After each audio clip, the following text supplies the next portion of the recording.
Oui, donc je vais vous présenter un peu ce qu'on utilise à la clinique Aramav actuellement et d'essayer d'imaginer un petit peu les outils de la rééducation du futur.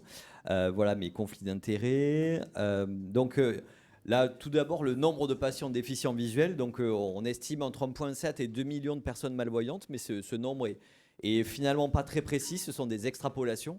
Donc là, actuellement, on a l'étude Homer qui essaye de retracer le parcours des patients déficients visuels, mais on n'en saura pas beaucoup plus sur le nombre de patients déficients visuels en France. Donc il y a peu de centres spécialisés de rééducation avec hospice complète et donc une demande forte de rééducation basse vision. Et donc l'idée c'est d'essayer de trouver de nouveaux outils pour que la rééducation basse vision puisse être plus répandue. Donc les causes ophtalmo de la déficience visuelle, vous les connaissez tous, hein, c'est le diabète, la DMLA, glaucome, rétine pigmentaire, et puis également des causes neuro, puisqu'après un AVC, on peut avoir une bonne acuité visuelle et malheureusement un trouble grave du champ visuel. Donc voici quelques exemples d'atteinte du champ visuel. Donc je ne sais pas si on voit la petite... oui, on voit la flèche. Donc là, par exemple, vous avez une atteinte sécocentrale avec un bon champ visuel périphérique, par contre, une atteinte vraiment centrale qui va pénaliser le patient. C'est ce qu'on peut retrouver sur une neuropathie optique de Leber, par exemple. Et puis, on va avoir donc ces atteintes de champ visuel après des AVC, où un patient va avoir 10 dixièmes, mais ne va plus avoir toute une partie du champ visuel. Donc ça va être des patients déficients visuels à 10 dixièmes, avec une nécessité de rééducation pour regagner de l'autonomie. Et puis on a les troubles neurovisuels. Les troubles neurovisuels, c'est assez fascinant, c'est-à-dire que les yeux fonctionnent bien, le nerf optique aussi, mais c'est le cerveau qui a du mal à analyser. Donc c'est des patients qui vont passer de Caillebotte à Rothko, c'est que l'environnement va devenir totalement abstrait, et ça va être des patients qui vont avoir des comportements visuels très particuliers, qui vont demander à changer plusieurs fois de lunettes jusqu'à ce qu'on trouve qu'en fait le problème est cortical. Et donc si ça vous intéresse, il y a le livre du docteur Oliver Sacks, qui est un neurologue new-yorkais très connu, sur en fait des anomalies neurovisuelles. C'est tout à fait passionnant. Donc les conséquences de la déficience visuelle, elles sont bien sûr psychologiques et sociales, et notamment, vous avez le phénomène de cercle vicieux, c'est-à-dire que le patient va être mis en difficulté, donc va moins sortir, va moins être stimulé, et ça va aggraver la déficience visuelle. D'où l'intérêt de la rééducation basse vision pour casser ce cercle de la déficience visuelle. Alors, qui s'occupe de la rééducation basse vision? Si vous êtes là, vous le savez. C'est donc les professionnels de rééducation basse vision qui sont structurés au sein du réseau Ariba, qui est la société francophone de basse vision. Vous avez le QR code qui renvoie vers le site qui est très bien fait de l'Ariba. Ces professionnels vont exercer donc en libéral ou en structure spécialisée, surtout de l'hospice du jour, puisqu'actuellement, il n'y a plus que 3 structures d'hospice complètes en France et probablement moins dans les mois qui viennent. Et il y a un travail en cours qui est pour mieux orienter les patients. On parlait de l'annonce de l'annonce tout à l'heure du diagnostic. Et clairement, nous, à la clinique, on a des patients qui viennent nous voir en nous disant « mais ça fait 10 ans que je suis comme ça, pourquoi on ne nous a pas parlé de vous avant ?» Donc c'est pour ça qu'il y a un numéro vert qui a été développé par l'ARADV, qui est repris par l'AVH, je pense que c'est quasiment en cours on en parlera avec Béatrice, mais c'est quasiment fait. Qui est le 0800 013 010, qui est un numéro qui permet aux patients d'être mieux orientés et d'avoir des solutions de rééducation basse vision ou d'équipement optique basse vision près de chez lui. Et puis au CHU, on a une expérience de coordination de parcours. Donc c'est une application avec une coordinatrice de parcours qui va rappeler le patient après, par exemple, quelqu'un qui a une diagnostic de DMLA. En consultation, on n'a pas forcément le temps d'expliquer ce que c'est, d'expliquer ce que c'est également un équipement basse vision, de la rééducation basse vision. Et donc, on va avoir la coordinatrice de parcours qui va rappeler le patient, qui va faire refaire le point intervalle régulier. Donc on voit que c'est très apprécié par les patients.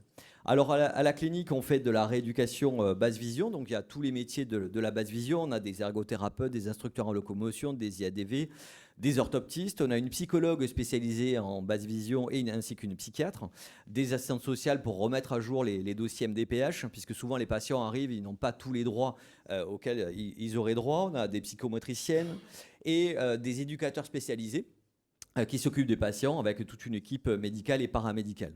Donc on a 20 lits d'hospice et 8 lits d'hospice de jour, et on y fait de la rééducation sur mesure depuis la petite mamie DMLA jusqu'à la surdicicité totale. Et les séjours sont entre 2 et 6 mois. Donc ça, ce sont nos indications. Donc vous voyez que ça va de la cécité, mais dès que vous avez une DMLA en dessous de 4 dixièmes ou une restriction du champ visuel, même avec une bonne acuité, ça peut être une indication de rééducation. Également tout ce qui est HLH, quadranopsie latérale homonyme. Et nos deux spécialités, la surdicicité, puisqu'il faut pouvoir rééduquer un patient sourd aveugle, ce qui pose effectivement des problèmes spécifiques, ainsi que les troubles neurovisuels type Benson, donc les Alzheimer visuels, ou en post-AVC. Donc en fait, globalement, il y a un parcours patient qui est bien paramétré avec en fait un bilan hospice de jour où le patient vient en présentiel sur une journée, on va l'évaluer, on va prescrire un séjour et le patient va revenir quelques semaines à quelques mois plus tard pour faire son séjour de rééducation. Et le séjour se décompose toujours en 3 phases, une phase d'évaluation, une phase de rééducation et une phase de réadaptation en fonction des objectifs. Et notamment, ce qu'il veut, voilà, c'est les activités de vie quotidienne, aller retirer des billets de banque, prendre à nouveau les transports en commun, préparer un repas, etc. Donc nos thématiques, comme je vous l'ai dit, on fait donc de la surdicicité, donc essentiellement des syndromes de Usher et des neurofibromatoses de type 2, hein, c'est des maladies neurologiques qui donnent malheureusement souvent des surdicicités. Comme ma spécialité, c'est la neuro-ophtalmologie, on a beaucoup de patients avec une atteinte neuro-ophtalmologique, comme des neuropathies de Leber, des Noya, des HLH ou des Benson. Ce qu'on a vu aussi, c'est que les aidants avaient souvent du mal à se représenter la déficience visuelle du patient. Et donc, on a développé un outil de sensibilisation à la déficience visuelle où l'aidant va mettre un casque de réalité virtuelle et va se mettre dans la peau du patient. Donc ça, c'est souvent des moments assez forts à la clinique. Et puis, ce qui nous intéresse, c'est de labelliser et de créer de nouveaux outils de rééducation, en fait, pour que ça diffuse au-delà de la RAMAV. Donc on a un processus de labellisation où des sociétés viennent nous voir et nous proposent de tester leurs outils. Et donc en fait là nos patients sont plus seulement des patients mais deviennent des bêta-testeurs, deviennent des experts de la basse vision parce que je leur dis mais ça a été imaginé par des voyants mais est-ce que pour vous ça vous semble intéressant? Donc là on travaille avec Cyaptix notamment dont Christophe vous a parlé tout à l'heure qui est la ex-société Arta qui ont gagné le concours Lépine il y a 2 ans. Une ceinture haptique qui vraiment sur le principe assez génial puisque ça va substituer la vue en fait à un sens tactile. Vous avez une ceinture dorsale lombaire qui va permettre au patient de lui indiquer qu'il y a un obstacle devant lui. On travaille avec la société Philobject qui développe des tablettes tactiles parlantes. Donc vous avez ici tous les petits logos orange que vous avez là, en fait, sont sonorisés. C'est-à-dire que c'est un plan tactile, un plan 3D, mais en plus, si vous appuyez sur les pictogrammes, la tablette va vous dire ce que c'est comme endroit. Donc, on a numérisé la clinique Aramav, mais également des carrefours un peu compliqués, un peu complexes à Nîmes. En fait, ça n'a de limite que l'imagination de nos rééducateurs et l'intérêt pour nos patients. Et puis on a les bracelets N-Vibes. N-Vibes, c'est des bracelets qui permettent aux patients de se déplacer. Ça permet en fait de libérer le sens auditif, puisqu'évidemment on pourrait dire, mais on pourrait y aller avec Google Maps. Le problème, c'est que pour se déplacer, un patient déficient visuel va avoir besoin de toute son audition. Et donc ces petits bracelets ont des codes vibratoires et permettent aux patients de se déplacer en laissant l'audition parfaitement libre. Et puis on a voulu développer la thématique jeu sérieux. Jeu sérieux pourquoi? Parce que souvent les séances de rééducation étaient un peu répétitives. Et l'idée c'était de rendre ça un peu plus ludique, un peu plus accrocheur. Et donc on s'est servi du circuit la récompense hein, par la sécrétion de dopamine. C'est comme l'addiction aux jeux vidéo, c'est un peu ça. Pour rendre les séances un peu plus attractives. Et on a travaillé avec une boîte informatique. Et l'idée c'était qu'il fallait que ça soit ludique, qu'il y ait du scoring, qu'il fallait explorer en fait l'environnement et de coordonner l'œil et la main. Donc on a travaillé avec une société qui nous a développé 14 petits modules de rééducation basse vision. Alors ça c'est en réalité augmenté, c'est-à-dire que là en plus à développer c'est quand même relativement simple, parce qu'il n'y a pas l'environnement et l'environnement filmé, et on ne fait apparaître que les éléments que l'on souhaite. Donc là par exemple je vais vous montrer ça c'est un des 14 modules, c'est le module arbalète. Là on est dans mon bureau. Donc vous voyez que tout ce qu'il y a autour, c'est quelque chose qui est tout à fait existant. Et en fait, on va faire apparaître des ballons.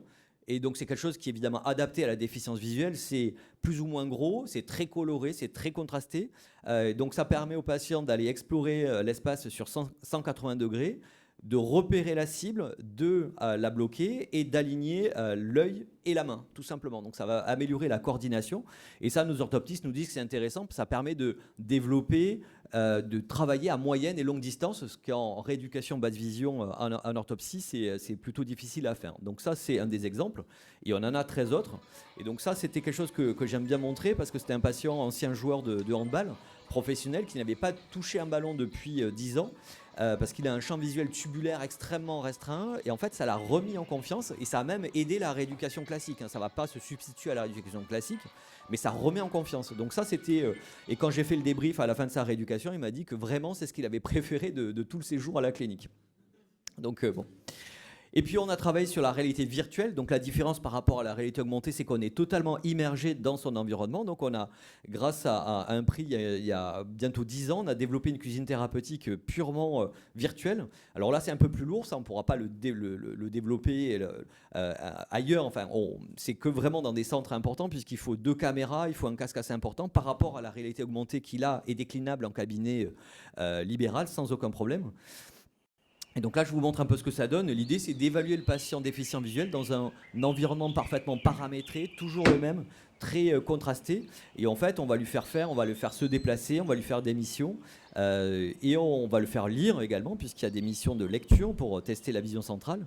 Et ça nous permet d'évaluer le patient dans un monde écologique. C'est-à-dire qu'un patient, c'est pas seulement une acuité visuelle et c'est pas qu'un champ visuel, mais c'est ce qu'il arrive à en faire. Et la réalité virtuelle nous permet d'évaluer le patient dans un monde parfaitement paramétré. Donc on est en train de développer un module extérieur, évidemment, pour traverser, pour éviter des voitures, éviter des piétons. Donc on a un module traversée de passage piéton, par exemple, qui est en cours de développement. Et puis on travaille avec des sociétés pour en fait adapter des logiciels qui sont à la base en post-AVC, de l'adapter pour la déficience visuelle. Donc là, l'idée, c'est la société Virtualis. Donc on vient de terminer l'étude avec nos psychomotes et nos ergots pour voir ce qu'on peut utiliser en basse vision. Donc on a tout un cahier des charges pour telle pathologie, telle durée. Et en fait, ça peut servir pour la DMLA, ça peut servir pour la rétine pigmentaire.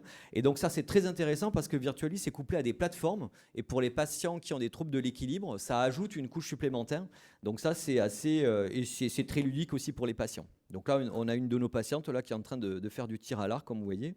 Donc ça, on s'est rendu compte que s'il y avait un piège, c'est que c'était tellement immersif que le patient pouvait s'appuyer sur des éléments virtuels. Donc c'est pour ça qu'au début, c'est souvent le patient fait les tests et les exercices assis, hein.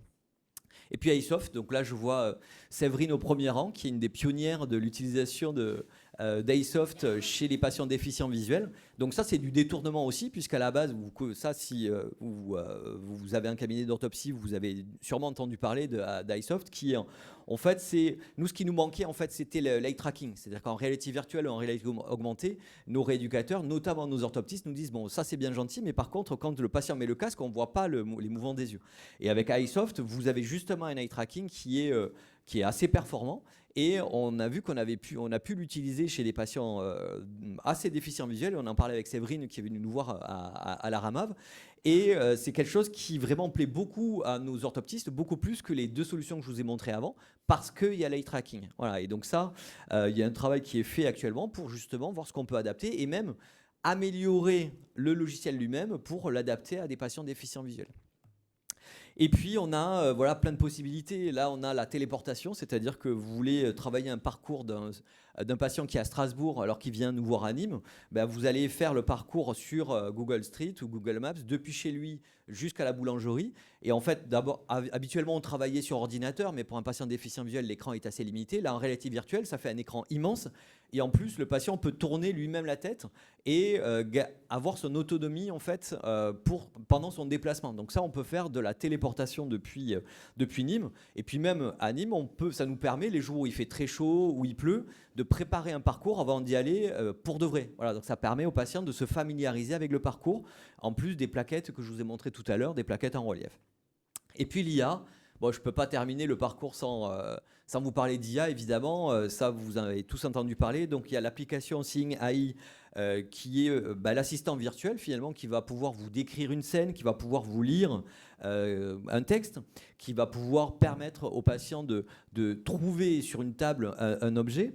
Et puis, le problème, c'est que les patients doivent sortir le téléphone. Donc là, depuis quelques mois, vous avez les lunettes connectées. Donc, vous avez les lunettes Meta.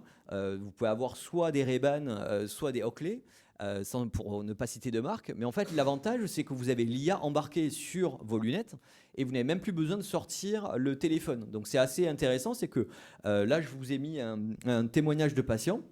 Donc ça, c'est un patient qui a... Alors, chaque patient va trouver son utilité parce que ça a quand même des limites.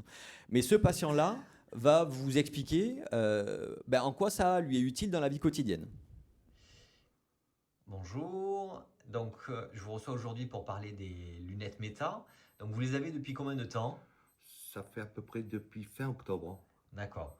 Et est-ce que vous pouvez me dire ce que ça a changé pour vous dans votre vie quotidienne? Dans ma vie quotidienne, ça a changé que par rapport à ma couleur de vêtements, je peux demander la couleur des vêtements, s'il y a des rayures, s'il n'y a pas des rayures, pour la lecture aussi, pour un tas de choses en fait. C'est le téléphone, on n'a plus le téléphone à la main, on peut appeler, envoyer des messages écrits, vocaux. Et surtout, ce qui est intéressant, c'est sur le groupe WhatsApp que j'ai créé avec ma fille, elle, c'est mes yeux. Du coup, elle peut me diriger à droite, à gauche, me dire ce que j'ai en face de moi. Voilà, c'est énorme. Hein. Je lance même des chronos parce que j'adore cuisiner. Du coup, c'est pareil, ça me lance les chronos. Tout ce qu'on lui demande, si elle peut le faire, elle va le faire sans problème. Voilà, bon, l'entretien dure un quart d'heure, donc il décrit tout ce qu'il peut faire avec. Et ce qu'on voit, c'est que oui, il y a des limites, mais chaque patient va se l'approprier. Et c'est beaucoup plus intuitif que tout ce qu'il y avait avant, notamment pour ceux qui ont connu Orcam ou compagnie. C'est quelque chose qui, en plus, pour un budget 10 fois inférieur. Donc c'est une vraie piste pour nos patients et on va attaquer les tests là, dans les semaines qui viennent à la clinique.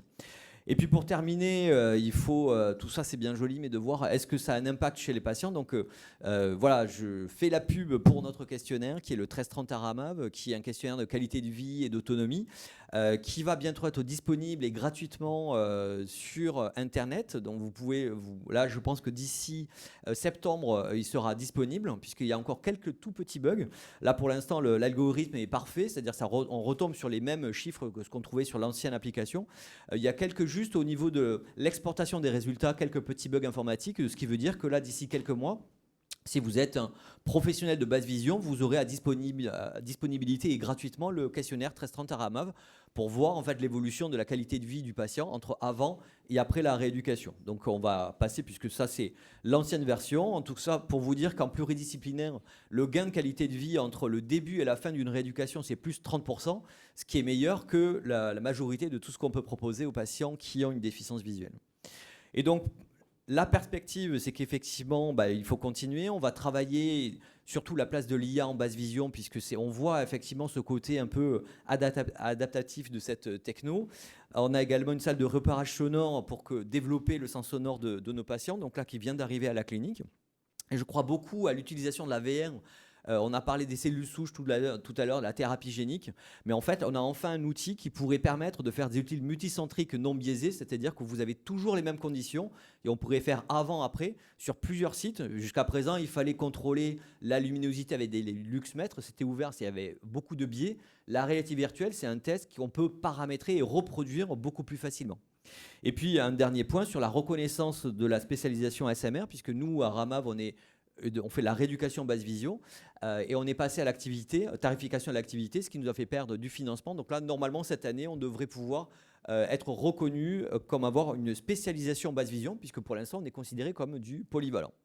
Et ma dernière diapo, c'est ça, c'est qu'en fait, vraiment, ça, c'est une patiente qui a perdu la vue à 30 ans. La vue, c'est brutalement, alors qu'elle était... vraiment voyante. Et donc en 5 ans, elle s'est reconstruite et maintenant elle est championne de paracyclisme. Elle va faire les Jeux paralympiques. Donc voilà, pour dire que nous, on est là pour donner toutes les armes aux patients pour leur nouvelle vie. Ce ne sera pas la vie d'avant, ce sera une nouvelle vie, mais voilà, elle peut être aussi riche. Donc à nous de donner toutes les armes pour que les patients passent de Sisyphe avec ce fardeau de la basse vision où tous les matins, Sisyphe retrouvait son rocher en bas de la falaise, à Tirésias, qui était un voyant aveugle, qui était consulté par tous les héros mythologiques. Donc l'idée, c'est vraiment que le patient passe vers une nouvelle perception du monde pour vivre pleinement. Merci beaucoup.